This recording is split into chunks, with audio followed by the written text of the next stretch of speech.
सामर्थ के साथ आने वाले प्रभु यीशु मसीह के मधुर और मीठे नाम में आप सबको सलाम।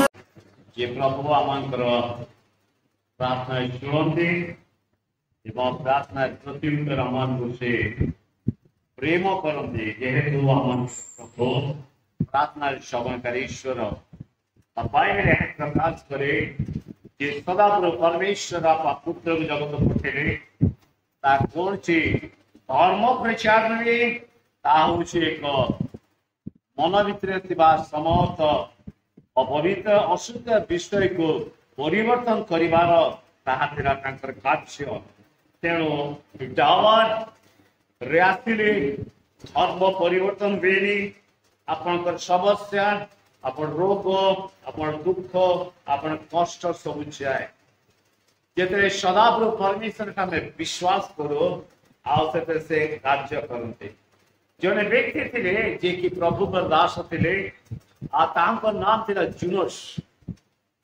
आउे जड़े भविष्य वक्ता थे किंतु सदाप्रभु परमेश्वर आज्ञा को अमान्य करने हेतु जीवन एक दुख आसला जहाँकि बाइबल हुए गीत संहिता 103:3 रे तुम अपना पाप स्वीकार कर तुम रोग तुमको सुस्थता करवा ये अधर्मता अबाध्यता जीवन आम को दुख आने कष्ट आने रोग आने व्याधि आने कि सदाप्रभु परमेश्वर वाक्य प्रकाश करते यात्रा 15:26 पद आंबे आरोग्यताकारी परमेश्वर आम आरोग्यता करवा हालेलुया। आज जुनोस को सदाप्रभु परमेश्वर कौन करें गोटे स्थान को पठेले आज जुनोस तुम्हें जाओ आउ से जगार तुम्हें जाकि लोक मान को शिक्षा दियो जेपरि से माने पाप न करंतु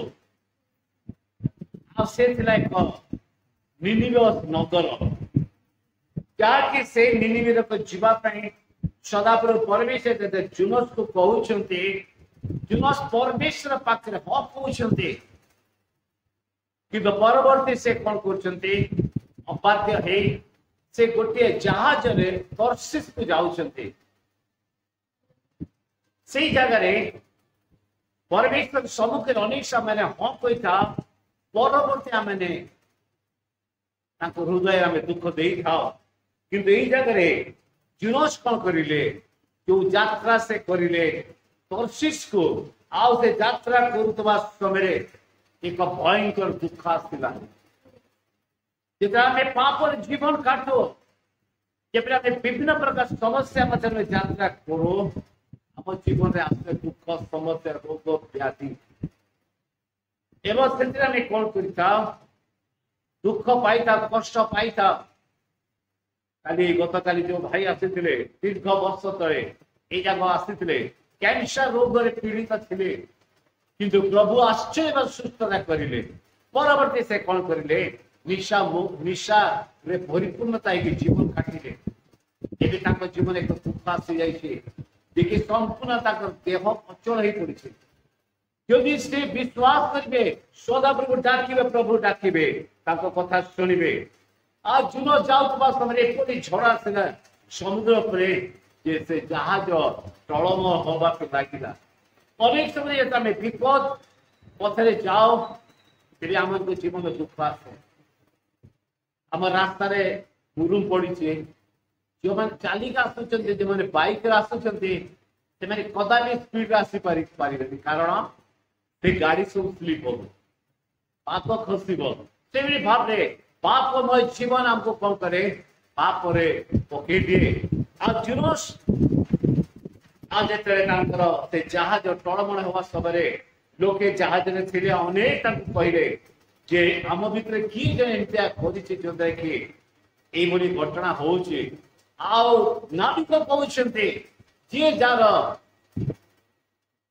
देवता मान को माने ईश्वर मान को देवता मान को डाक जी जार डाक जुनोस क्या डाकू ना ଶୋଇଛନ୍ତି ଯାଇକି ନାଲି କହୁଛନ୍ତି କଣ ତୁମେ ଶୋଇ ପଡିଛ? ଆରେ ଜାହାଜ ଟଳମଳ ଲାଗିଲା। ସେତେବେଳେ ସେଇ ଜାହାଜ ଭିତରେ ସମସ୍ତେ କହିଲେ ଆମେ ଗୁଲି ବାଣ୍ଟ ଯିଏ ଏଇଭଳି ଅବାଧ୍ୟତା ହେଇଥିବା ଯାହା ବା ନାମ ଉଠିବ ତାକୁ ଆମେ ଅଗାଧରୁ ସମୁଦ୍ର ପକେଇଦେବା। ଆଉ ଜୁନସଙ୍କ ନାମ ଉଠିଲା। ଆଉ ଜୁନସକୁ କଣ କଲେ? ସମୁଦ୍ରରେ ଫୋପଡ଼ା ଗଲା। କିନ୍ତୁ ସଦାପ୍ରଭୁ ତାକୁ ପ୍ରେମ କରୁଥିଲେ। ଅନେକ ସମୟରେ ଅବାଧ୍ୟ ହେଲେ ମଧ୍ୟ ପ୍ରଭୁ ଆମକୁ ପ୍ରେମ କରନ୍ତି। ଯେତେବେଳେ ଆମେ କଣ କରୁ ତାହାକୁ ଡାକୁ। ଆଉ ଜୁନସଙ୍କ ପାଇଁ କଣ ଥିଲା? ଏକ ବିରାଟ ବଡ଼ ତିମି ମାଛ ଥିଲା। ଆଉ ସେ ମାଛ ଈଶ୍ୱର ଆଜ୍ଞାକୁ ମାନିକି ସେ କଣ କଲା? ସେଇ ଜାହାଜ ପାଖରେ ସେ ମାଟି ମେଲିକି ରହିଲା। ଇଏ କୌଣସି କାହାଣୀ ନୁହେଁ, ବାଇବେଲରେ ସତ୍ୟତାର ଘଟଣା, ଯାହାକି ଯେତେବେଳେ ଜୁନସକୁ ପକା ହଉଛି ଜାହାଜରୁ, ସେ ସିଧା ଯାଇକି କଣ ହଉଛି? ମାଛ ପେଟରେ ପ୍ରବେଶ କରୁଛି। ଆଉ ଜୁନସ ସେଇ ମାଛ ପେଟ ମଧ୍ୟରେ ଅନୁତାପ କରୁଛନ୍ତି ଯେ ନା ମୁଁ ପ୍ରଭୁଙ୍କ ବିରୁଦ୍ଧରେ କିଛି ପାପ କରିଛି। ଅନୁତାପ ସହିତ 3 ଦିନ 3 ରାତ୍ର ସେଇ ମାଛ ପେଟରେ ସେ ପ୍ରଭୁଙ୍କର ଆଣ୍ଠୁ ଭାଙ୍ଗି ପ୍ରାର୍ଥନା କରିଲେ। ଆଉ ସଦାପ୍ରଭୁ ତାର ପ୍ରାର୍ଥନା ଶୁଣିଲେ। ଆଉ ଲେଖା ଯାଉଛି ମୁଁ ଆପଣ ଦୁଃଖ ସକାଶେ ସଦାପ୍ରଭୁ ଡାକିଲେ, ପରେ ସେ ମତେ ଉତ୍ତର ଦେଲେ। ଆଉ ମୁଁ ପାତାଳ ଉତ୍ତରରୁ ପ୍ରାର୍ଥନା କରିଲି, ତୁମେ ମୋର ରବ ଶୁଣିଲ। ହାଲେଲୁୟା। ସେଇ 3 ରାତ୍ର ସେଇ ମତ୍ୟ ଉଦର ମଧ୍ୟରେ ସେ ଡାକୁଛନ୍ତି, ଆଉ ପରମେଶ୍ୱର ଶୁଣୁଛନ୍ତି।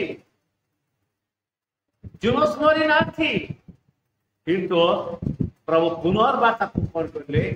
ଉଠେଇଲେ। ଆଉ ମତ୍ସ୍ୟକୁ କହିଲେ ଯା ସେଇ ନିନିବେ ନଗର କୂଳରେ ବାନ୍ତି କରିବ। ଆଉ ବାନ୍ତି କରିଲା ମତ୍ସ୍ୟ। ଜୁନସ କଣ କରିଲେ? ସେଇ ଜାଗାରେ ଗଲେ ନିନିବେକୁ। ଅନେକ ସମୟରେ ଆମେ କଣ କରିଥାଉ?